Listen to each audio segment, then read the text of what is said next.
नमस्कार दोस्तों, मैं सोनू और आप देख रहे हैं टेक्निकल सोनू टेक चैनल। दोस्तों आज मैं आपको मास्टर बाथरूम में सीपीवीसी पाइप को प्रॉपर तरीके से फिट करना, उसके बाद जगुआर सिंगल लीवर डाइवर्टर को इंस्टॉल करना सिखाऊंगा। बाथरूम में सीपीवीसी पाइप को कैसे फिट किया जाता है, उसमें प्रेशर को मेंटेन करने के लिए किस तरह से पाइप फिटिंग किया जाता है, और बाथरूम में दोस्तों जो भी फिटिंग होता है, गीजर का पॉइंट हुआ या फिर टैप का हुआ, डाइवर्टर का हुआ, स्पाउट का हुआ, ये सब का हाइट कितना रखना है, कंप्लीट जानकारी के लिए आप लोग वीडियो को लास्ट तक देखिए। और चैनल पर नए हैं तो चैनल को सब्सक्राइब कीजिए, उसके बाद बेल आइकन को प्रेस कीजिए, ऑल पे क्लिक कीजिए ताकि मेरी आगे आने वाली सभी नई वीडियो का नोटिफिकेशन आप तक पहुंचे और आपसे कोई भी जानकारी मिस ना होने पाए। तो दोस्तों अब चलिए मैं आपको मास्टर बाथरूम में सीपीवीसी पाइप को फिट करना और डाइवर्टर को इंस्टॉल करना सिखाता हूँ। अब देखिए दोस्तों, ये वाला जो आप एरिया देख रहे हैं ये मास्टर बाथरूम है, और मैं आपको बेहतर तरीके से समझा सकूं इसलिए मैं सीपीवीसी पाइप को पहले ही फिट कर दिया हूं।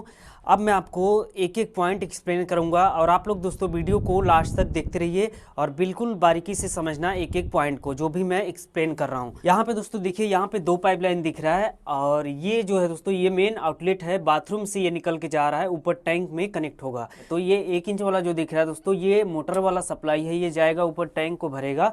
उसके बाद टैंक से दोस्तों ये आउटलेट है, ये बाथरूम के लिए आ रहा है। उसके बाद यहाँ पे देखिए ये जो पाइप दिख रहा है दोस्तों ये 1.25 इंच का है, और बाथरूम का जो पाइप फिटिंग है दोस्तों वो टोटल 1 इंच से किया गया है। 1 इंच, 1.25 इंच और 1.25 इंच, 3 तरह का पाइप यूज हुआ है। कहाँ पे यूज करना है वीडियो में आप लोग वीडियो को लास्ट तक देखेंगे तो सब कुछ पता चलेगा। अब देखिए 1.25 इंच का एक एल्बो दिया, एल्बो देखिए इस तरह से आ रहा है, ये देखिए यहाँ पे आया। उसके बाद देखिए यहाँ पे मैं 1.25 इंच का एक एल्बो दिया, और ध्यान रखना है आपको, देखिए ये जो मेन आउटलेट है ना दोस्तों ये इसको 7 फीट के ऊपर से ही लेना है, लेकिन अभी ये जो बाथरूम है, बाथरूम का जो हाइट है वो 7 फीट है, इसलिए इसको मैं देखिए ये सीलिंग में ही टच हो गया है। तो मैं आपको रिकमेंड करता हूँ कि ये जो बाथरूम का हाइट है दोस्तों इसको कम से कम 8 फीट ही रखना चाहिए, ये जो बाथरूम का छत होता है। तो लेकिन अभी ये 7 फीट है, तो 7 फीट से देखिए मेन आउटलेट को मैं इस तरह से लिया हूँ। देखिए आगे आया, यहाँ पे देखिए 1.25 का यहाँ पे एक सॉकेट दिया, उसके बाद यहाँ पे एक मैं बुश दिया 1.25/1 का, इसको रिड्यूस किया, 1.25 से 1 बनाया गया है। और देखिए यहाँ पे आगे आ रहा है, यहाँ पे एक टी दिया मैं 1 इंच का, उसके बाद यहाँ पे एक टुकड़ा देखिए, एक देखिए 45 यहाँ पे दिया, एक 45 देके आगे ये दोस्तों ये भेज दिया दूसरे वाले बाथरूम का मेन आउटलेट बन रहा है। ठीक है, ये दूसरे बाथरूम में चला गया है, और इस बाथरूम का कनेक्शन दोस्तों देखिए टी के जरिए यहाँ पे आ रहा है इस तरह से नीचे, ये देखिए यहाँ पे इस तरह से नीचे आया, ये देखिए यहाँ पे एक टी दिया मैं 1 इंच का, टी देके एक एल्बो दिया, देखिए इस तरह से ये नीचे लिया नीचे दोस्तों। उसके बाद अब देखिए यहाँ पे दोस्तों मैं 1/1.25 का दिया, यानी कि 1/3/4 का रिड्यूसर देके ये आगे गया, इसको रिड्यूस कर दिया आगे दोस्तों मैं भेजा हूँ, ये गया है वॉश बेसिन का पॉइंट है। उसके बाद टी से दोस्तों देखिए इधर आ रहा है। अब देखिए यहाँ पे कमोड का पॉइंट बनाया गया है, क्योंकि देखिए यहाँ पे आप देख सकते हैं ये जो दिख रहा है ये कमोड का पॉइंट है। ठीक है, यहाँ पे कमोड इंस्टॉल होगा, तो कमोड में जो भी लगेगा दोस्तों, जेट लगेगा, फ्लश का, ये सब पॉइंट है। एक्सप्लेन करता हूँ यहाँ पे देखिए। अब देखिए यहाँ पे दोस्तों पाइप को क्रॉस करने के लिए देखिए इस तरह से 45 से ओवरबैंड बनाया गया है। ओवरबैंड जो कंपनी बना के देती है वो आपको यूज नहीं करना है, अगर वो आप यूज करेंगे तो प्रेशर काफ़ी ज़्यादा डिक्रीज हो जाएगा। यहाँ पे देखिए पाइप को क्रॉस करने के लिए यहाँ पे इस तरह से ओवरबैंड बनाया गया है। ओवरबैंड कैसे बनाते हैं नीचे वीडियो के डिस्क्रिप्शन में और ऊपर आई टैब में लिंक है, वहाँ से क्लिक करके आप देख लीजिए। देखिए 445 इस तरह से यूज किया गया है, उसके बाद ओवरबैंड बन गया है। और अगर आप अपने हाथ से मैनुअल इस तरह से ओवरबैंड बनाते हैं तो आप चाहे आपको एक पाइप क्रॉस करना हो या फिर चाहे 4, 5, 10 पाइप, कितना भी पाइप क्रॉस करना हो, इस तरह से ये जो बीच वाला दूरी है ना इसको बढ़ा के आप बना सकते हैं, लंबा भी ओवरबैंड आप बना सकते हैं।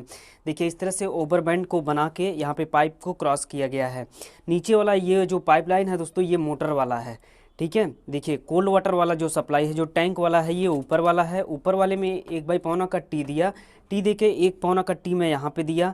उसके बाद ये देखिए यहाँ पे दे दिया मैं 3/4/1/2 का ब्रास एल्बो। ये जो है दोस्तों ये बन गया हेल्थ फ्यूसेट का पॉइंट, क्योंकि यहाँ पे कमोड इंस्टॉल हो रहा है, तो कमोड पे दोस्तों कोई अगर यूरिन के लिए आता है तो छींटा आता है, इसलिए उस छींटे को साफ करने के लिए और ये टाइल्स का जो वाल है उसको सफाई करने के लिए यहाँ पे हेल्थ फ्यूसेट का पॉइंट देना काफ़ी ज़्यादा ज़रूरी होता है, इसलिए यहाँ पे दे दिया मैं ये 3/4/1/2 का ब्रास एल्बो, यहाँ पे हेल्थ फ्यूसेट कनेक्ट हो जाएगा। उसके बाद यहाँ पे देखिए यहाँ पे जो आप देख रहे हैं ना ये कंसील्ड है, तो ये जो कंसील्ड है दोस्तों देखिए ये अलग तरीके का है।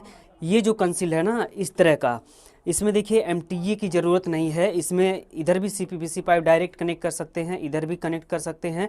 और यहाँ पे दोस्तों ऑन ऑफ करने के लिए उसका जो स्पिंडल है वो यहाँ पे कनेक्ट हो जाएगा। तो ये जो एंगल वाल है दोस्तों आशीर्वाद कंपनी में आता है और बिरला कंपनी में आता है, या फिर और भी आता होगा। तो यहाँ पे ये जो है दोस्तों ये है कंसील्ड वाल्व, ठीक है। अब यहाँ से कोई ऑन करेगा तो यहाँ पे पानी फेंकेगा। ये जेट के लिए पॉइंट दिया गया है, ये देखिए कमोड है, कमोड का पॉइंट है यहाँ पे, तो ये जेट का पॉइंट है।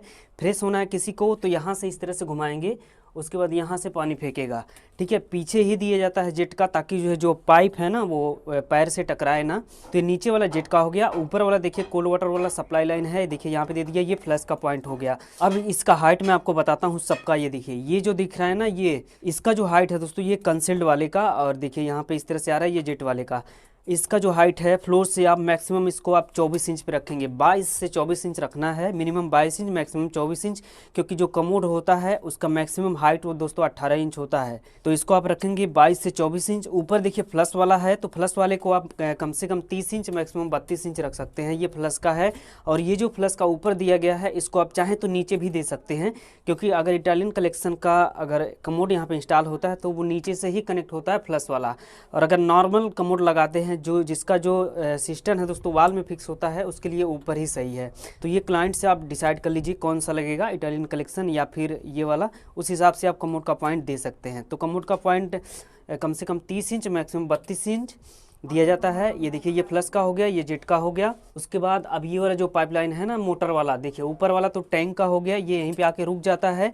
और बीच वाला जो आप देख रहे हैं ये 1 इंच का ये मोटर वाला सप्लाई लाइन है, ये यहाँ से मैं दे दिया टी लगा के दूसरे वाले बाथरूम में। और ये यहाँ से इस तरह से आगे आ रहा है, आगे आके ये देखिए एक एल्बो दिया मैं, एल्बो देखिए आप देखिए ये सीधा ऊपर आ रहा है। ये देखिए यहाँ पे इस तरह से ऊपर निकल गया है, चला गया है टैंक तक। फिर से अब मैं आपको एक्सप्लेन कर रहा हूँ। ये देखिए ये सब तो मैं पूरा एक्सप्लेन कर दिया आपको कमोड वाला। उसके बाद आप देखिए यहाँ पे मैं एक्सप्लेन करता हूँ। ये कोल्ड वाटर वाला सप्लाई लाइन है, ये इस तरह से रिड्यूस होके 1/5 होके आगे जा रहा है। आगे वॉश बेसिन है, नीचे वाला मोटर का है। आप देखिए डाइवर्टर में आपको एक्सप्लेन करूँगा एक एक पॉइंट। देखिए डाइवर्टर में इस तरह से कनेक्ट किया गया है, जगुआर का डाइवर्टर है दोस्तों। हाइट भी बताऊँगा सबका कितना रखना है, इसका तो मैं बता दिया कमोड का। आप देखिए ये जो डाइवर्टर है ना, यहाँ पे दोस्तों जो डाइवर्टर का आउटलेट है ये ½ इंच है, ठीक है। ½ इंच में यहाँ पे 1/2 का ब्रास MTA लगा के इस तरह से कनेक्ट किया गया है। पानी का प्रेशर दोस्तों काफ़ी ज़्यादा आए, पानी का फोर्स इसमें काफ़ी ज़्यादा मिले और इन फ्यूचर इसमें ब्लॉकेज ना आए, इसलिए यहाँ पे दोस्तों जो पाइप फिटिंग है 1 इंच से किया गया है। अगर आप 1 इंच से पाइप फिटिंग करेंगे तो काफ़ी ज़्यादा पानी आएगा आपके बाथरूम में, इसलिए 1.25 इंच ना करके 1 इंच से करिए। देखिए डाइवर्टर में इनलेट दोस्तों 1 इंच से हो रहा है, और उसके बाद यहाँ पे 2 जो आउटलेट है वो 1.25 इंच है। देखिए शावर में आपको कभी भी दोस्तों ये 1 इंच का पाइप नहीं लगाना है। देखिए 1 इंच इनलेट हो रहा है, अगर 1 इंच लगाएंगे तो देखिए यहाँ से जो आउटलेट है ना डाइवर्टर से, ये ½ इंच आउटलेट है। प्रेशर काफ़ी ज़्यादा डिक्रीज कर देगा, शावर तक पानी पहुँचेगा नहीं, कम ज़्यादा करके आएगा। प्रेशर में दोस्तों ये कंपन होगा, इसलिए देखिए यहाँ पे आउटलेट शावर के लिए 1.25 इंच दिया गया है। ये देखिए ऊपर शावर है, शावर का जो हाइट है दोस्तों कम से कम 6 फीट मैक्सिमम 7 फीट रखना चाहिए। तो अब ये जो बाथरूम है 7 फीट है, अब 7 फीट तक ये शावर में पहुँचा दिया हूँ। ये सीलिंग से 3 इंच डाउन है, ताकि जो है शावर को इंस्टॉल करने में प्रॉब्लम ना हो। अब ये इस तरह से शावर का पॉइंट हो गया, और नीचे देखिए नीचे स्पाउट का पॉइंट दिया गया है। स्पाउट का जो पॉइंट है दोस्तों इसका हाइट मैं बताता हूँ। देखिए टाइल्स वाले लेवल से फर्श जब कंप्लीट हो जाता है उसके लेवल से इसको आप 30 से 32 इंच पे रखेंगे। उसके बाद ये जो डाइवर्टर है ना, डाइवर्टर का जो हाइट है दोस्तों टाइल्स वाले फ्लोर से मिनिमम 40 इंच रखिए, मैक्सिमम इसको आप 42 इंच यानी कि 42 इंच तक रख सकते हैं। और ये जो स्पाउट है इसको आप 30 से 32 इंच तक। आप देखिए यहाँ पे दोस्तों ये कोल्ड वाटर वाला इनलेट हो गया, और ये दोस्तों ये हॉट वाटर वाला है, ये इनलेट है गीजर का। गीजर का पॉइंट दोस्तों एक ही बाथरूम में बनाया गया है, दोनों बाथरूम बिल्कुल जस्ट टच होके बना हुआ है, एक साथ है, इसलिए गीजर का पॉइंट उसी बाथरूम में दिया गया है उधर वाले में, क्योंकि उधर अलग टाइप का स्पेस है तो वहाँ पे दे दिया गया है गीजर का पॉइंट। अब गीजर एक जगह इंस्टॉल होगा और पानी दोनों बाथरूम में आएगा। तो देखिए ध्यान रखिए हॉट वाटर वाले में भी कभी भी दोस्तों भूल के भी आपको ये 1 इंच का पाइप नहीं डालना है। देखिए यहाँ पे जो हॉट वाटर वाला है ना गीजर का पाइपलाइन, यहाँ पे देखिए 3/4 का पाइप डाला गया है। यहाँ पे 2 एल्बो लगा के इस तरह से ये नीचे लिया गया है हॉट वाटर। अब यहाँ पे आएगा नीचे, आप देखिए यहाँ पे 1 एल्बो दिया मैं। उसके बाद यहाँ पे ये जो MTA है 3/4/1/2 का ब्रास MTA लगा के डाइवर्टर में कनेक्ट कर दिया। तो अभी यहाँ पे डाइवर्टर इस तरह से इंस्टॉल हो गया है। इसका हाइट में आपको एक्सप्लेन कर दिया। तो ये जो डाइवर्टर है ना जगुआर का है दोस्तों, सिंगल लीवर का हाई फ्लो डाइवर्टर है। प्रेशर इसमें काफ़ी ज़्यादा आएगा, प्रेशर को डिक्रीज नहीं करेगा। तो इस तरह से इस बाथरूम का पूरा पाइप फिटिंग हुआ है। हाइट में आपको सब कुछ बता दिया। देखिए एक बार फिर से मैं बता रहा हूँ। देखिए ये जो शावर है ना, शावर का आपको रखना है कम से कम 6 फीट मैक्सिमम 7 फीट। और ये डाइवर्टर है इसको आपको रखना है 40 से 42 इंच। उसके बाद ये जो स्पाउट है इसको आपको रखना है 30 से 32 इंच तक। उसके बाद यहाँ पे ये जो कमोड वाला जो सब पॉइंट आप देख रहे हैं इसको रखना है दोस्तों, ये वाला ये जो एंगल कॉक है ना, एंगल वाल्व, इसको आप कम से कम 22 इंच और मैक्सिमम 24 इंच रखेंगे। ये फ्लश का है ऊपर वाला, इसको आप कम से कम 30 इंच मैक्सिमम 32 इंच रखेंगे। और ये साइड वाला दीवार है, यहाँ से आप कम से कम यहाँ पे 8 इंच स्पेस दे देंगे क्योंकि टाइल्स आएगा। तो यहाँ पे उस हिसाब से स्पेस रखना है ताकि एंगल वाल को लगाने में दिक्कत ना हो। उसके बाद इस तरह से देखिए यहाँ पे ये मोटर वाला आउटलेट है और ये मेन आउटलेट निकल गया दोस्तों, ऊपर चला गया टैंक तक। और यहाँ पे ये जो पाइपलाइन देख रहे हैं, चलिए बाहर मैं दिखाता हूँ। एक टी देख के दोस्तों देखिए, यहाँ पे एक टी दिख रहा है 1.25 इंच का। ये जो है कोल्ड वाटर वाला सप्लाई लाइन है, ये गया है उस बाथरूम में और इस तरह से बाहर आया।